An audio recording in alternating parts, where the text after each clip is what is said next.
ಇನ್ನು MLC city ರವಿಗೆ ಬೆದರಿಕೆ ಪತ್ರ ಪ್ರಕರಣ ಅನಾಮಧೇಯ ಪತ್ರದ ಬಗ್ಗೆ ಖಾಕಿ ತನಿಖೆ.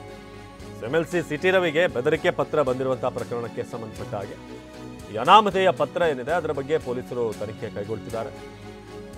ಸಿಟಿ ರವಿ ಪಿಎ ಚೇತನ್ರಿಂದ ಮಾಹಿತಿ ಸಂಗ್ರಹ ಮಾಡ್ತಿದ್ದಾರೆ. ಪತ್ರದ ಬಗ್ಗೆ ಮಾಹಿತಿಯನ್ನ ಪೊಲೀಸರು ಸಂಗ್ರಹ ಮಾಡ್ತಿರೋದು. ಸಿಟಿ ರವಿ ಹೆಸರಿಗೆ ಬಂದಿದ್ದಂತ ಬೆದರಿಕೆ ಪತ್ರ, ಜನವರಿ 9ರಂದು ಬಂದಿರುವಂತ ಲೆಟರ್. ಸಿಟಿ ರವಿ ನಿವಾಸದ ಆಫೀಸ್ ಏನಿದೆ ಅಲ್ಲಿಗೆ ಪತ್ರವನ್ನು ಕಳಿಸಲಾಗಿದೆ. ಚಿಕ್ಕಮಗಳೂರಿನ ಬಸವನಹಳ್ಳಿ ರಸ್ತೆಯ ನಿವಾಸ ಇದು. ಸೊ ಅಲ್ಲಿನ ಸ್ಥಳೀಯ ಪೊಲೀಸರು ಇದೀಗ ಆ ಪತ್ರ ಎಲ್ಲಿಂದ ಬಂದಿದೆ ಏನು ಅನ್ನೋದ್ರ ಬಗ್ಗೆ ತನಿಖೆ ಮಾಡ್ತಿದ್ದಾರೆ.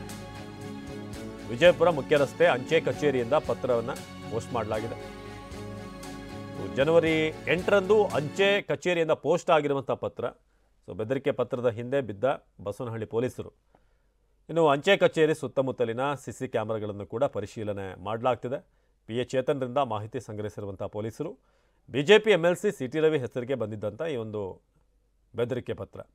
So city Ravi PA Chetan Basavanahalli ಠಾಣೆಯಲ್ಲಿ ದೂರು ದಾಖಲಿಸಿದ್ದಾರೆ.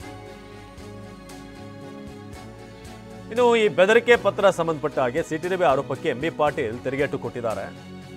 ಸಿಟಿ ರವಿ ಸುಮ್ಮನೆ ಕತೆ ಕೇಳ್ತಿದ್ದಾರೆ, ಇದು ಒಂದು ಕತೆ ಹೇಳ್ತಿದ್ದಾರೆ, ಇದು ಕತೆ ಕಟ್ತಿರೋದವರು ಯಾರೋ ಬೆಂಬಲಿಗರು ಬರೆದಿರುವಂತ ಪತ್ರ. ಅದು ಒಂದು ಸೀನ್ ಕ್ರಿಯೇಟ್ ಮಾಡ್ತಿದ್ದಾರೆ ಸಿಟಿ ರವಿ. ಯಾರೋ ಬರೆದಿರೋ ಪತ್ರ ಅಲ್ಲ, ಅವರೇ ಬರೆಸಿರುವಂತ ಪತ್ರ, ಎಲ್ಲವನ್ನ ಇವರೇ ಸೃಷ್ಟಿ ಮಾಡೋದು ಅಂತ ಎಂಬಿ ಪಾಟೀಲ್ ಹೇಳಿದ್ದಾರೆ.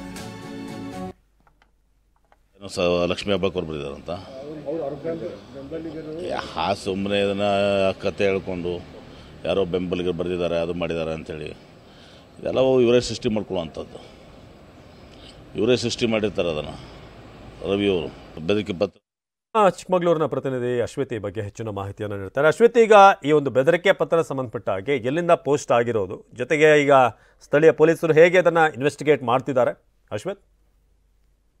ಅವಿನಾಶ್, ಏನು 9ನೇ ತಾರೀಕು ಎಂಎಲ್ಸಿ ಸಿಟಿ ರವಿ ಅವರ ನಿವಾಸ ಬಸವನಹಳ್ಳಿಯ ನಿವಾಸದ ಕಚೇರಿಗೆ ಒಂದು ಸಿಟಿ ರವಿ ಹೆಸರಿನಲ್ಲಿ ಒಂದು ಅನಾಮಧೇಯ ಪತ್ರ ಬಂದಿತ್ತು. ಅದರಲ್ಲಿ ಸಿಟಿ ರವಿ ಅವರು ಏನು ಬೆಳಗಾವಿಯ ಸಚಿವೆ ಆಗಿರುವಂತಹ ಲಕ್ಷ್ಮೀ ಹೆಬ್ಬಾಳ್ಕರ್ ಅವರ ಕಾಲಿಗೆ ಬಿದ್ದು ಕ್ಷಮೆ ಕೇಳಬೇಕು, ಇಲ್ಲ ಅಂತ ಹೇಳಿದ್ರೆ 15 ದಿನದಲ್ಲಿ ನಾವು ಹತ್ಯೆ ಮಾಡೋದಾಗಿ ಒಂದು ಪತ್ರ ಪೋಸ್ಟ್ ಆಗಿತ್ತು. ಅದರಲ್ಲಿ ನಾವು ಆಲ್ರೆಡಿ ಚಿಕ್ಕಮಗಳೂರಿಗೆ ಬಂದಿದ್ದೇವೆ, ಜೊತೆಗೆ ನಿನ್ನ ಮಗನಿಗೂ ಕೂಡ ಏನು ಜೀವ ಬೆದರಿಕೆ ಹಾಕಿರುವಂತದ್ದು ಆ ಪತ್ರದಲ್ಲಿ ಕಂಡು ಬರ್ತಾ ಇತ್ತು. ಈ ನಿಟ್ಟಿನಲ್ಲಿ ಸಿಟಿ ರವಿ ಅವರ ಪಿಎ ಚೇತನ್ ಅವರು ಚಿಕ್ಕಮಗಳೂರಿನ ಬಸವನಹಳ್ಳಿ ಪೊಲೀಸ್ ಠಾಣೆಗೆ ಒಂದು ದೂರನ್ನ ನೀಡಿದ್ರು. ಈಗ ಆಲ್ರೆಡಿ ಪೊಲೀಸರು ಪ್ರಕರಣವನ್ನ ದಾಖಲಿಸಿಕೊಂಡು ತನಿಖೆಯನ್ನ ನಡೆಸ್ತಾ ಇರುವಂತದ್ದು. ಅವಿನಾಶ್, ಪ್ರಮುಖವಾಗಿ ಸಿಟಿ ರವಿ ಅವರ ನಿವಾಸದ ಹಿಂಭಾಗದಲ್ಲಿರುವಂತಹ ವಿಜಯಪುರ ಬಡಾವಣೆಯ ಪೋಸ್ಟ್ ಆಫೀಸ್ ನ ಅಲ್ಲಿ 8ನೇ ತಾರೀಕು ಈ ಒಂದು ಪತ್ರ ಪೋಸ್ಟ್ ಆಗಿರುವಂತದ್ದು.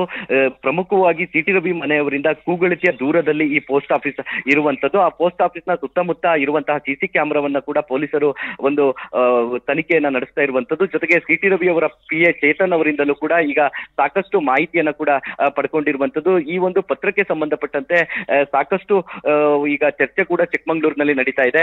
ಜೊತೆಗೆ ಸಿಟಿ ರವಿ ಅವರಿಗೆ ಭದ್ರತೆಯನ್ನ ಕೊಡಬೇಕು ಎಂಬ ನಿಟ್ಟಿನಲ್ಲಿ ಬಿಜೆಪಿಯ ಕಾರ್ಯಕರ್ತರು ಒಂದು ಪೊಲೀಸ್ ಇಲಾಖೆಗೆ ಒಂದು ಮನವಿಯನ್ನ ಕೂಡ ಮಾಡಿಕೊಂಡಿರುವಂತದ್ದು. ಈಗ ಪ್ರಮುಖವಾಗಿ ಬಸವನಹಳ್ಳಿಯ ಪೊಲೀಸರು ಆ ಒಂದು ಪೋಸ್ಟ್ ಆಫೀಸ್ ನ ಸುತ್ತಮುತ್ತ ಇರುವಂತಹ ಸಿಸಿ ಕ್ಯಾಮೆರಾದ ಮೊರೆ ಹೋಗಿರುವಂತದ್ದು. ಜೊತೆಗೆ ಆ ಒಂದು ಪತ್ರದಲ್ಲಿ ಇರುವಂತಹ ಹ್ಯಾಂಡ್ ರೈಟಿಂಗ್ ಏನಿದೆ, ಜೊತೆಗೆ ಆ ಪತ್ರದಲ್ಲಿ ಇರುವಂತಹ ಪದಗಳೇನಿದೆ ಅದು ಉತ್ತರ ಕರ್ನಾಟಕದ ಭಾಗಕ್ಕೆ ಸೇರಿರುವಂತದ್ದು ಅಥವಾ ಇಲ್ಲೇ ಯಾರಾದ್ರೂ ಸ್ಥಳೀಯರು ಈ ಒಂದು ಪತ್ರವನ್ನ ಪೋಸ್ಟ್ ಮಾಡಿದ್ದಾರಾ ಎಂಬ ನಿಟ್ಟಿನಲ್ಲಿ ಕೂಡ ತನಿಖೆಯನ್ನ ಮಾಡ್ತಾ ಇರುವಂತದ್ದು. ಅವಿನಾಶ್, ಧನ್ಯವಾದ ಅಶ್ವಿತ್.